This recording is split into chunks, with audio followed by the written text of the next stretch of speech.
Professeur Didier Raoult, bonjour. Où Bonjour. en est l'épidémie et où en est l'épidémie notamment de ce variant Omicron?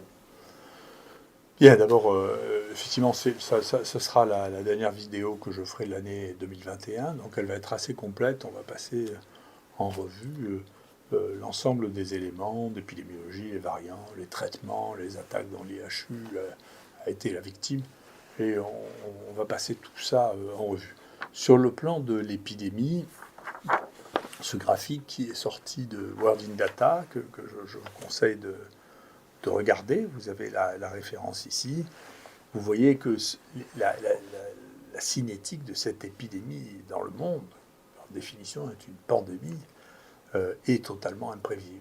Il y a des pics, des hauts, des bas, ça s'arrête dans un endroit, ça repart dans l'autre. Tout ça est très difficilement prévisible. On n'arrive pas à mesurer là-dedans, d'ailleurs, quelle est l'efficacité des mesures sociales. Est-ce que ceux qui ont fait de l'isolement marchent mieux que les autres? Est-ce qu'ils ont fait que ceux qui ont utilisé le masque plutôt que les autres ou pas utilisé du tout font moins bien, mieux? Je reparlerai du vaccin. Et donc, on a cette évolution de cette épidémie qui ne paraît pas du tout contrôlée dans le monde, et, pour plusieurs raisons. La première raison, c'est que cette épidémie n'est pas une épidémie simple.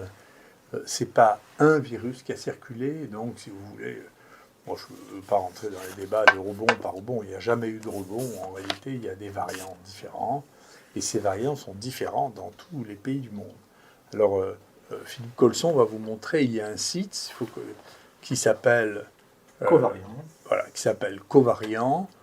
Il faut taper Covariant SARS-CoV-2 dans Google et on tombe directement sur ce site.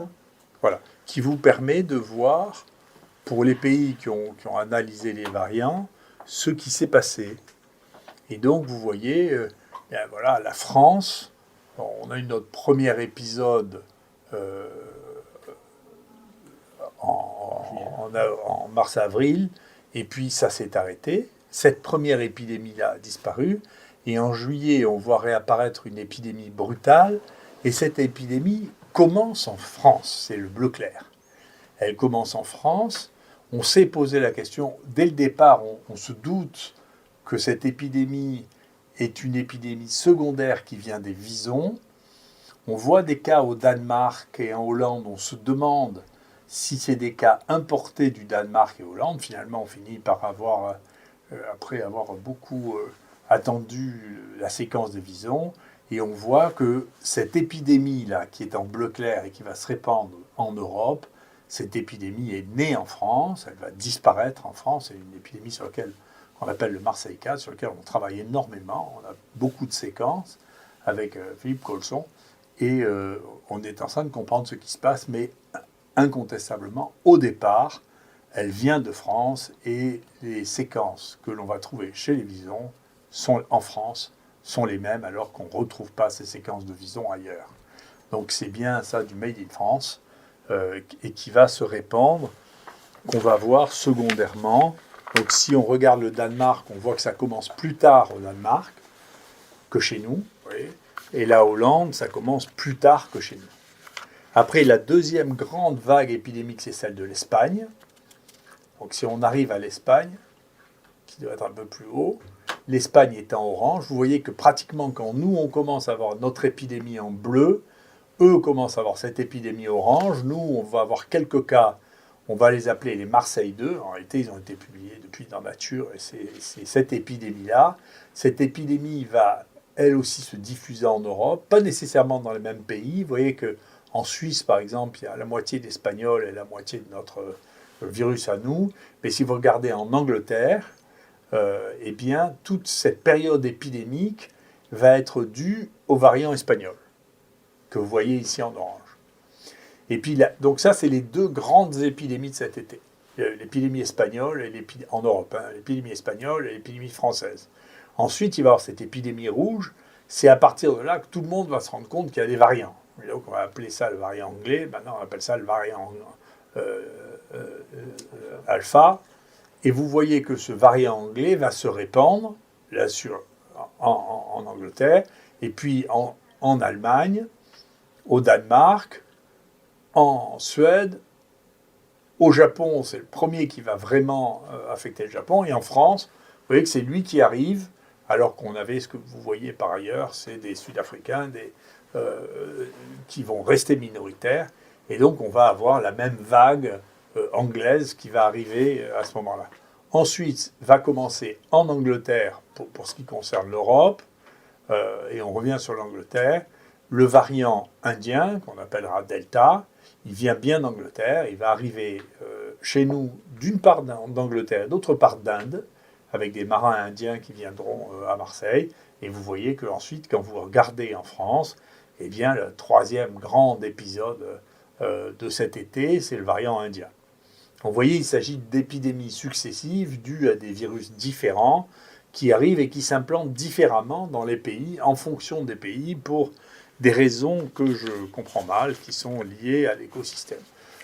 Ce qui est intéressant, c'est qu'au fur et à mesure, quand on passe, vous voyez, en France, du 4 à celui d'Angleterre et l'Indien, sur toutes les données que nous avons, qui sont brutes de décoffrage, la mortalité est de plus en plus faible. C'est-à-dire le 4 est le plus mortel, et puis ensuite le UK est moins mortel, et l'Indien est peu mortel. Donc c'est la situation de la mortalité liée à ces différents variants.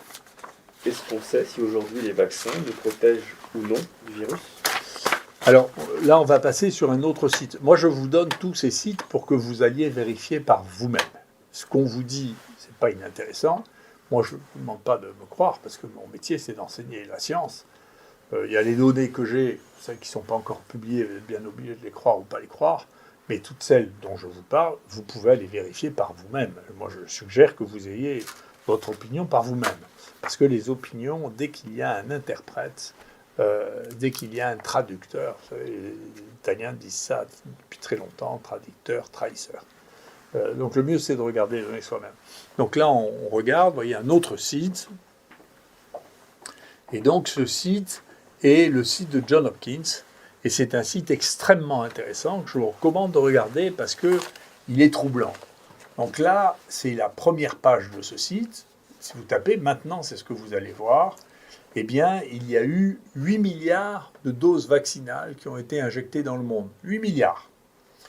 Et donc, sur chaque tableau, vous verrez en rouge, c'est le nombre de cas diagnostiqués. Alors, bien sûr, ça dépend de l'ampleur des diagnostics que l'on a fait, des outils qu'on a utilisés. En blanc, c'est les morts. Et en vert, c'est les doses vaccinales. Et donc, vous voyez, il y a un moment où ça culmine à 300 millions de doses par jour. D'accord ? Donc, c'est colossal.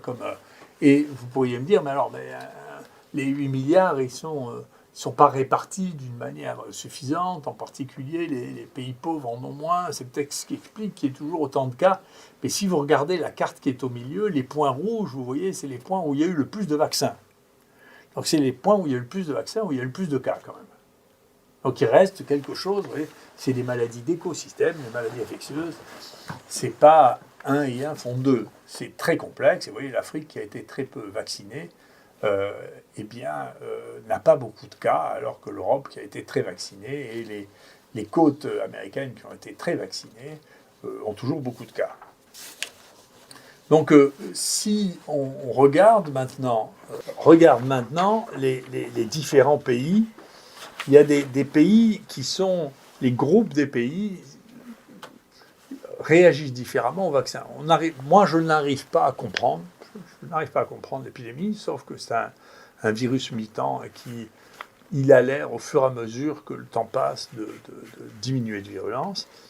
Mais l'effet des vaccins sur les différents pays n'est pas quelque chose que je comprends très bien.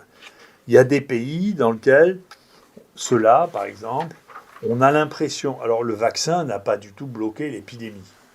Donc, pour bloquer l'épidémie, il ne la bloque pas. Pour la mortalité, on a l'impression quand même que dans ces pays-là, la mortalité, par rapport au nombre de cas, est plutôt plus basse. Alors, donc c'est plutôt une bonne nouvelle. Il y aurait... L'épidémie circule toujours autant, mais la mortalité est plus basse. Là, c'est le cas dans ces pays aussi. Vous voyez, la Belgique, l'Italie. Là. il y a des pays dans lesquels, en Grèce par exemple, la vaccination n'a pas entraîné de diminution de la mortalité dans le pic actuel. Ça n'a pas marché. D'accord ? Dans l'Espagne, ça a plutôt marché. Dans ce groupe-là, vous voyez, c'est pareil. On n'a pas l'impression... en Norvège, pourtant, c'est des gens, vous voyez, très rigoureux, très sérieux. Au Canada, en Corée du Sud, on n'a pas l'impression que la vaccination ait eu un effet sur la mortalité, puisque même parfois les pics de mortalité sont les plus élevés qu'ils aient jamais eu, c'est après la vaccination.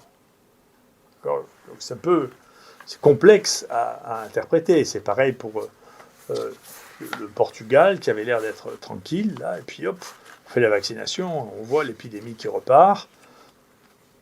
Après, il y a un troisième groupe, ici, c'est des pays qui avaient, comme l'Australie. Alors, la Suède, c'est très à part. La Suède réagit différemment dans tous les cas. La Suède n'a pratiquement pas de mesures sociales. Avec la vaccination, ça diminue, les deux diminuent, mais il n'y a pratiquement pas de mesures de confinement, de masques, etc. Ici, si vous regardez l'Australie, c'est une île, comme vous savez, ils étaient relativement tranquilles, ils commencent à vacciner, c'est après le début de la vaccination que va apparaître la mortalité la plus importante et le plus de cas. C'est curieux. Regardez la Nouvelle-Zélande, c'est pareil, ils avaient 4 cas à peine, et ils commencent à vacciner, ils ont plein de cas, et ils ont des morts. Vous regardez Israël, ça c'est la campagne massive de vaccination, et vous savez bien qu'en Israël, il y a ça, ici maintenant c'est la 3e dose, on va voir si ça arrête les choses, ça arrête pas les choses, il faut avoir un peu de recul pour voir si là, c'est pareil, il va se passer la même chose.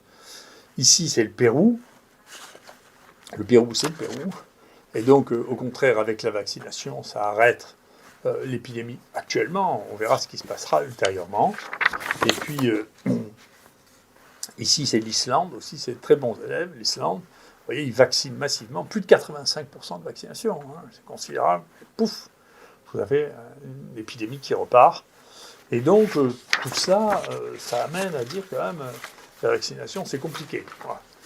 Les vaccins qu'on a, c'est les vaccins qui sont ce qu'ils sont. Si nous, on regarde nous précisément ce que nous avons ici, je ne sais pas jusqu'à quel point c'est extrapolable, mais de toute manière, on ne peut pas faire des généralités sur quelque chose qui est comme ça. C'est trop, il y a trop de divergences d'un endroit à l'autre. Hein. Donc il y a des pays dans lesquels il y a des couvertures vaccinales de plus de 85% avec 2 doses, qui ont des épidémies. Il y en a chez qui ça s'arrête. Donc les choses sont compliquées chez nous. Le pourcentage des vaccinés augmente, mais le nombre de cas diminue. Donc le pourcentage de vaccinés augmente. Et ça reprend, si on prend maintenant du 15 juillet, c'est le moment où on a eu l'Indien. Hein, donc je vous ai dit quand même, les variants sont différents d'infectivité, de mortalité. Donc si on reprend l'Indien, vous voyez que la protection de la vaccination est de l'ordre de 43%.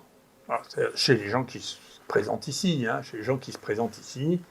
eh bien, ils ont un peu moins de 2 fois moins de chances d'être positifs s'ils sont vaccinés que s'ils ne sont pas vaccinés. Donc il y a une protection sur, au moins tel qu'on le voit nous sur nos données brutes, il y a une protection d'à peu près 1 sur 2 de l'infection. Après, pour l'instant, sur la mortalité, sur des phénomènes qui sont là aussi simples, oui, non, mort, pas mort, il n'y a aucune différence entre le fait que vous soyez vacciné et pas vacciné, Covid positif, pas Covid positif. Aucune différence significative. C'est 0,1%, on ne peut pas comparer les 0,1% entre eux. On ne peut pas dire, oui, c'est une maladie qui n'est pas très mortelle, on est inférieur à 0,1%. Donc avant de comparer des situations quand vous êtes à 0,1%, c'est un peu compliqué quand même.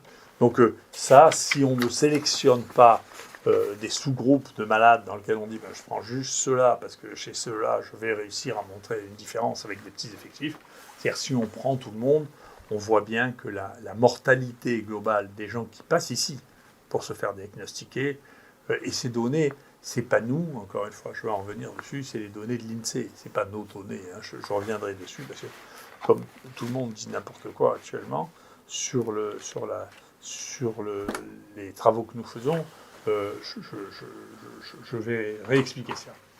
Et qu'en est-il de l'hydroxychloroquine? Sur l'hydroxychloroquine, encore une fois, il y aura un mystère qui se résoudra. C'est comment tout le monde s'est laissé aller à considérer que l'hydroxychloroquine était un médicament toxique. Moi, j'ai trouvé par hasard récemment, c'est pas parce que je cherche à comprendre pourquoi les gens réagissent de cette manière-là. J'ai reviewé un papier dans lequel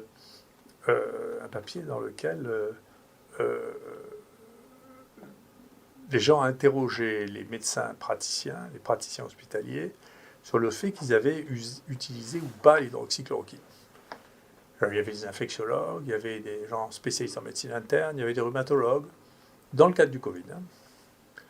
Et donc, ils ont interrogé, et il y avait à peu près la moitié des praticiens hospitaliers qui ont utilisé l'hydroxychloroquine jusqu'au jour où est sorti l'article du Lancet Gate, et où le ministre et l'OMS ont dit qu'il ne faut pas l'utiliser. Après, ils n'ont plus utilisé.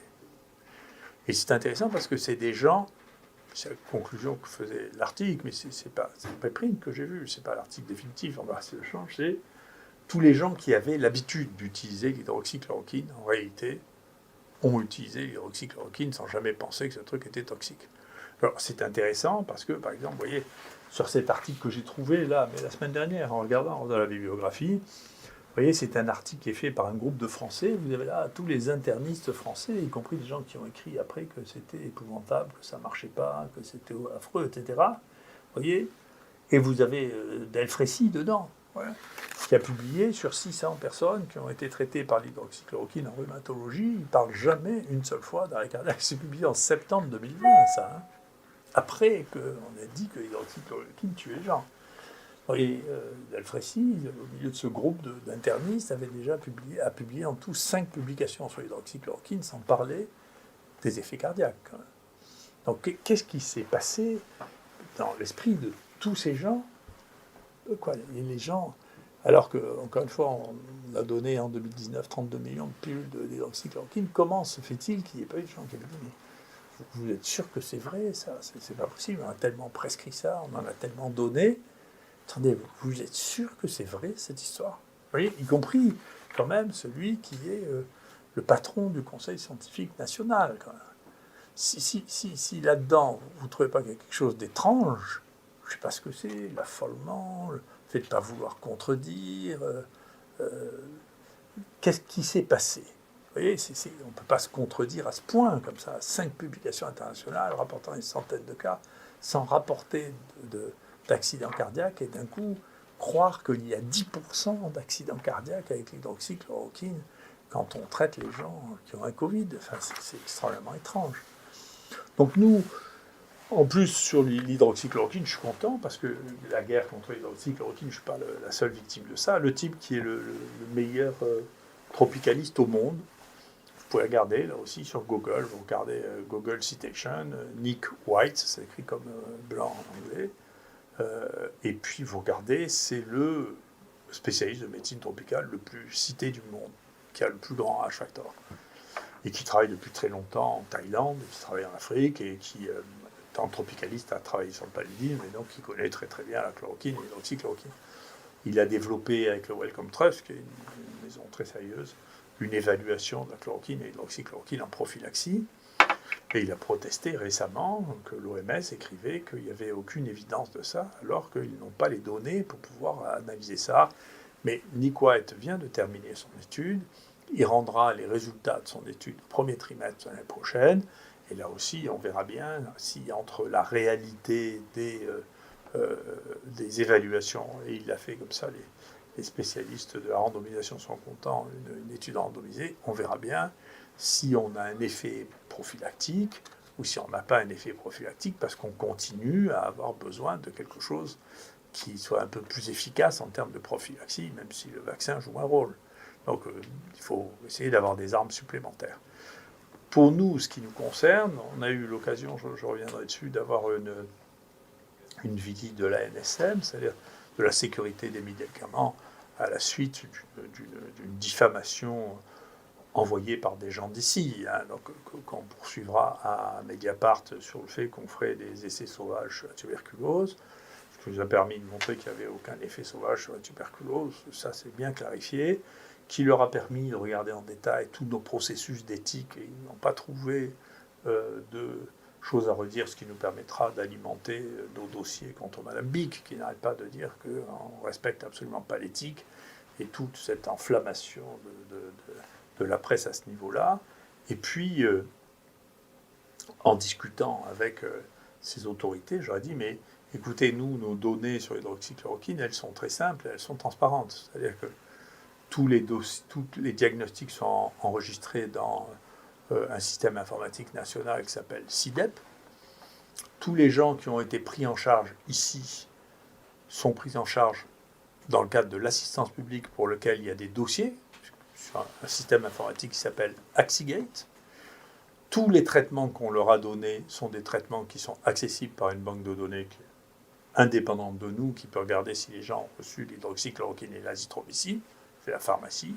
Quant à l'évolution, tout le monde peut regarder ce qui se passe à l'INSEE, qui est bien entendu une banque de données qui est aussi indépendante de nous. Donc voilà 4 banques de données qui sont totalement indépendantes de nous. Il suffit de les croiser pour voir si les gens qui ont eu de l'hydroxychloroquine et de l'azithromycine, qui ont un diagnostic de Covid, meurent plus ou meurent moins. Moi, je connais ce résultat. C'est accessible à tout le monde. Il suffit de faire une étude sur ces banques de données. Moi, je serais content que ce soit l'État qui le fasse. Si ce n'est pas l'État qui le fasse, on m'a suggéré de différentes sources de créer un comité international pour qu'il puisse regarder les données brutes et les analyser. Peut-être qu'il faut demander ça à un cabinet d'audit comme McKinsey, je ne sais pas, pour qu'on arrête de raconter des bêtises avec le nombre de cas que l'on a traités ici, plus de 30 000. Vous savez, les choses sont très très simples. Ça se voit à l'œil nu. S'il y avait eu 10% de morts de 30 000, vous savez, quand même, les gens à Marseille ne me parleraient pas, ne m'applaudiraient pas dans la rue, hein, je vous le dis. Donc, c'est des choses qui sont simples à vérifier, c'est pas la peine de jaser. Vous voyez, malheureusement, là, les gens sont plus sensibles à la diffamation qu'à l'analyse qui prend plus de temps et qui est plus difficile, c'est de la science. Mais moi, je ne souhaite que ça, que l'on vienne regarder la science. Quant aux gens qui jasent sur, écoutez, vous n'avez pas les mêmes taux pour considérer que quelqu'un est négatif que tel ou tel laboratoire, bien sûr, c'est comme ça dans tous les laboratoires. C'est ce qui s'est passé dans toute cette épidémie. Chaque laboratoire, c'est même la loi, détermine les conditions dans lesquelles il rend qu'un résultat est positif ou négatif. Nous avons depuis le début exactement le même taux de positivité pour la PCR qui est 35, parce qu'on a regardé les courbes, on a dit c'était 35, on a vérifié après en faisant des cultures virales, personne n'a fait autant de cultures virales, et ce que nous avons dit, tout le monde le reprend. Un très bel article de Bernard Ascola sur je ne sais pas combien de milliers de souches corrélées au CT. On dit voilà, ces CT-là, ça correspond, quand on est à 35, c'est à partir du moment où c'est tout négatif en culture. On est à 34, on a encore, je ne sais pas combien, 20% peut-être de positif. Donc voilà la situation, tout ça est simple et clair. Après, simplement la médisance ou la volonté absolument de trouver que on ne fait pas notre métier quand les autres ne le font pas. C'est une chose qui est si répandue que voilà. Mais c'est extrêmement facile de voir ce qu'on fait. Il suffit de venir regarder. Toutes ces sources-là sont à disposition de l'État. L'État les a. L'État n'a qu'à regarder plutôt que de dire des bêtises. Il faut regarder ça. Voilà. Et quand ils viennent, je suis assez content. Dans ma vie, on m'a souvent envoyé des inspections, très souvent pour me nuire, avec un a priori que nous n'étions pas sérieux, que nous ne faisions pas bien. Et je n'ai pas eu d'ennui avec les missions. La seule qui était, c'est une mission vraiment qui était à charge. Je m'étais assuré avant qu'elle puisse être contradictoire, c'est-à-dire que ce qui est normal, c'est-à-dire que vous puissiez, comme n'importe quelle conception du droit, il faut que vous puissiez répondre quand on vous accuse. Et donc, à l'intérieur de ça, il y avait quelques étudiants. Il y avait des étudiants qui avaient fait un appel à la délation à tous les étudiants qui étaient passés chez moi, un étudiant et un syndicaliste, qui avaient fait un appel à la délation. Ils ont réussi à trouver une dizaine de bonhommes. Et du coup, les autres étudiants qui ont été choqués par ça ont fait une pétition dans laquelle il y avait, je ne sais pas, 160 ou 180 personnes. On a fait un vote ensuite des représentants, on a gagné à 97%. Donc vous pouvez toujours trouver dans une situation comme celle-là qu'il y en a quelques-uns qui sont mécontents. Ici, il nous est passé 4000 étudiants depuis qu'on a ouvert. Alors si les 4000 étaient contents, si vous voulez, c'est qu'on a une baguette magique. Comme vous le savez, j'ai pas de baguette magique. Donc il y en a qui ne soient pas contents. Je comprends bien. C'est bien. Si on finissait par avoir 30 à 40% de gens qui étaient mécontents, on commencerait vraiment à dire non mais il y a des trucs, il faut changer complètement. C'est pareil sur les publications. Si vous avez trouvé qu'il y a 2 à 3% d'erreurs dans les publications parce qu'on s'est trompé de numéro ou parce qu'on a oublié de mettre un truc, écoutez, c'est juste la vie, ça. Hein, donc il ne faut pas se rendre fou en se disant regardez là et là. Après, quand sur les publications, Mme Bic dit que je suis un néocolonialiste, alors ça, on sort de l'analyse scientifique pour rentrer dans l'insulte brutale.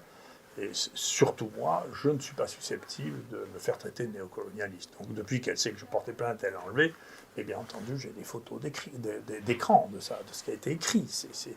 On ne peut pas faire ça. Donc il y a une haine qui se développe là, dont je connais les ressorts, parce que malheureusement, je connais les ressorts humains, qu'il faut arrêter, mais bien sûr, on se défend.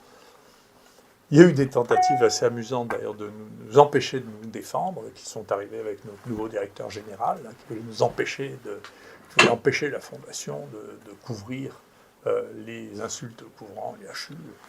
Ceci s'est réglé d'ailleurs dans le cadre d'un conseil d'administration qui pour le moment était apaisé et qui a fini par demander à M. Schweitzer de superviser avec le conseil scientifique le choix de mon successeur qui prendra place a priori en septembre 2022. Donc pour bien clarifier les choses, moi j'avais plusieurs casquettes, je suis toujours directeur de l'IHU jusqu'à ce que je sois remplacé. C'est la présidente de la fondation, Mme Obadia, qui décide de qui est le nouveau directeur ou qui est le directeur après avoir demandé un avis consultatif au conseil d'administration. Ce n'est pas le directeur général de l'assistance publique. À côté de ça, j'étais professeur des universités, je deviens professeur de l'université émérite, et j'étais praticien hospitalier. J'aurais pu être prolongé comme praticien hospitalier jusqu'à l'âge de 72 ans, ce qui aurait rapporté à peu près 2 millions d'euros par an à l'assistance publique. Ce directeur me déteste tellement qu'il a trouvé que c'était mieux que je ne sois pas à l'assistance publique, quitte à ce que l'assistance publique perde de l'argent. C'est son droit, il avait le droit de signer ça. Il a signé, c'est sa responsabilité. Ce qui ne veut pas dire que si ce directeur s'en va, le prochain directeur ne me reprendra pas comme praticien hospitalier, parce que c'est contractuel. On verra bien. Voilà. Ensuite, pour remettre les choses en perspective, je crois qu'il est très important, et donc Philippe Colson va faire ça, de nous mettre sur Euromomo. Euromomo, là aussi, vous pouvez le consulter, c'est un site européen qui mesure la mortalité. Alors là, vous voyez, c'est la mortalité de tous les pays d'Europe. Vous voyez, et donc il s'est passé quelque chose. Vous voyez, la ligne rouge, c'est comme la ligne jaune, c'est quand vous avez dépassé ce qui se passait. Et vous voyez, on a dépassé en 2017, on a dépassé en 2018, on a moins dépassé en 2019. Donc il faut un peu se méfier des comparaisons qui ne portent que sur 2019, qui était une année où il y a une surmortalité très basse parce que les épidémies respiratoires ont été moins sévères, moins embêtantes. Et puis, il y a 2020, qui est une mauvaise année, avec un pic au début de l'année, qui est la première épidémie, et puis les autres épidémies. Et vous voyez que sur 2021, on verra à la fin de l'année, mais la différence entre 2021 et 2018 ne sera pas réellement significative. On le verra. Ensuite, passons en dessous, vous voyez, l'âge, vous voyez, quand vous regardez l'âge au début, vous voyez que il n'y a pas eu de surmortalité du tout chez les 0-14 ans, ni chez 15-44 ans. Ça n'a jamais franchi la ligne rouge, sauf dans un tout petit point. Et donc, c'est ensuite que ça commence à être marqué. Et vous voyez, entre les 45-64 ans, vous voyez qu'il y a eu, si on pointe sur les pics, là, vous voyez, il y a eu 10 000 morts ici supplémentaires, ce qui était significatif par rapport à ce que vous regardez ici en 2018, où le pic était de 10 263. D'accord ? Il y a une différence parce que c'est étalé dans le temps. Et vous voyez, c'est pas, par rapport à ce qui s'est passé en 2018, ce n'est pas des choses gigantesques. Après, c'est plus important, donc jusqu'à 64 ans, c'est plus élevé, mais c'est des choses qui n'étaient pas extraordinairement différentes de ce que nous avions vu jusque-là. Après, c'est différent quand on passe au plus de 65 ans. Plus de 65 ans, si M. Colson pointe, vous voyez, sur les pics, vous voyez que là, on est à 16 000, alors qu'en 2018, on était à 14 000. Donc, ça fait une différence qui commence à être importante. Après, si on passe au 75-84, vous voyez que le pic, là, il est de 31 000 morts dans cette, de surmortalité comparé à 26 000. Et puis, si vous passez au plus de 85, eh bien là, vous voyez que vous êtes à 48 000 morts comparé à 40 000. Il y avait déjà beaucoup de morts. Tous les ans, il y a beaucoup de morts au-dessus de 85 ans. Et là où la différence est le plus marquée, c'est dans ces âges extrêmes, c'est-à-dire les plus de 75 ans. D'accord ? Donc ça, c'est la mortalité. Donc vous voyez que la mortalité, il faut rester raisonnable. On n'est pas là dans une situation... la population française a grandi d'ailleurs en 2021, il y a plus de monde qu'en 2020. Donc on voit bien qu'il n'y a pas un trou démographique qui s'est passé. C'est embêtant et il faut se cibler sur les gens qui meurent. C'est eux qui meurent, vous voyez, c'est les gens de plus de 65 ans qui meurent. Et plus ils sont vieux, plus ils meurent. Et il y a d'ailleurs un résultat qui est assez satisfaisant quand on regarde les données de l'INSEE. Moi, vous savez, à la différence des autres, ça, je regarde tous les jours. Je regarde Euromomo, je regarde le John Hopkins, et puis je regarde les données de l'INSEE qui mesurent. Et donc, c'est très intéressant, c'est qu'il y a une diminution de la surmortalité des gens de plus de 85 ans. C'est intéressant. Alors que jusqu'à maintenant, c'était eux qui mouraient plus que la moyenne. Maintenant, ils meurent moins que la moyenne. Et donc, il y a deux hypothèses pour ça. Moi, j'avais testé l'hypothèse de la moisson, c'est-à-dire qu'il y a eu tellement de morts de plus de 85 ans, on a vu que finalement, le nombre de morts de personnes de plus de 85 ans a diminué, et donc il ne peut pas en mourir autant. Ce qui est quelque chose qui est logique, qui a été évoqué plusieurs fois. Mais en réalité, ce n'est pas vrai, parce que des gens de plus de 85 ans, il y en a qui arrivent aussi. Qui avaient 84 ans, ils ont 85 ans maintenant. Donc l'effet moisson n'est pas si simple que ça. Moi, j'interprète ça comme étant le fait d'une efficacité des mesures sociales. Vous n'entendez pas souvent dire qu'il y a une efficacité des mesures sociales. Pourquoi ? Parce qu'on a des données de l'INSEE qui montrent que pendant 2020, la moitié des morts sont morts en EHPAD. D'accord ? Et il y a un contrôle là sur les EHPAD qui est bien fait. C'est-à-dire que pour aller dans les EHPAD, il faut avoir des tests négatifs et que donc vous ne pouvez pas arriver avec un test positif. Il y a eu quelques cas d'épidémie dans les EHPAD que nous avons eus, qui n'avaient pas, pour des gens qui ne s'étaient pas détectés. Et donc, bien entendu, si, même avec la vaccination, parce que la vaccination, elle marche ce qu'elle marche, vous voyez, en plus, elle ne marche pas très bien chez les sujets très âgés, il y a une vraie protection, une vraie barrière qui s'est mise, et donc on a transformé les EHPAD en une espèce d'îlot où on contrôle les gens qui viennent à l'intérieur, et du coup, on a une mortalité plus basse chez les sujets très âgés, et ça, c'est un point qui est très efficace et qui est très fonctionnel. Donc, pour ça, on peut dire que les mesures gouvernementales qui ont été prises sont fonctionnelles. Il ne faut pas dire que je dis jamais de compliments sur les mesures gouvernementales d'ordre social. Ça marche bien. Et qu'en est-il du harcèlement dont vous avez été l'objet ? Alors, écoutez, c'est l'histoire. Moi, j'aime beaucoup l'histoire, donc je sais bien que l'excès de notoriété dont malheureusement qui me concerne ne peut amener qu'un excès, un déchaînement de haine proportionnée. Ne vous inquiétez pas, il y a autant de gens qui m'adorent, il y a des gens qui m'envoient des cadeaux, des gens qui me félicitent, qui me soutiennent, des gens qui m'applaudissent quand je passe, des gens m'arrêtent pour avoir des selfies, c'est plus... effectivement, ça prend une ampleur que je trouve trop importante. Et à l'occasion, ça suscite des diffamations. Dû au fait que j'ai pointé des dysfonctionnements très importants, en particulier à Paris. Et donc, il y a tout un groupe de Parisiens, y compris un qui est arrivé ici, qui me sont extrêmement hostiles, parce que j'ai dit devant l'Assemblée nationale que la gestion avait été très mauvaise. Et que donc, un jour, la lumière sera faite sur cet épisode-là, et ça sera autre chose que des diffamations qu'on fera là. C'est un contrat, est-ce qu'il aurait pu y avoir moins de morts? C'est une vraie question. Donc, cette question-là, je pense bien qu'il y a des gens qui la craignent. Hein. Je suis assez lucide là-dessus. Et donc, il arrive à peu près n'importe quoi. Là, on a inventé, marquant mon nom, hein, que j'avais, moi, fait des essais thérapeutiques sur la tuberculose. Ça fait 20 ans que je n'ai pas vu une tuberculose. Moi, je ne savais même pas de qui il s'agissait. Il n'y a jamais eu d'essai thérapeutique qui ait été fait sur la tuberculose. On avait proposé de faire, comme il y a une dizaine d'études dans le monde, mais ça a été refusé, de faire un traitement raccourci de la tuberculose. Ça nous a été refusé, on n'a fait aucun traitement raccourci de la tuberculose, point final. Donc c'est très bien, l'ANSM est venu ici, ce sont des gens très sérieux.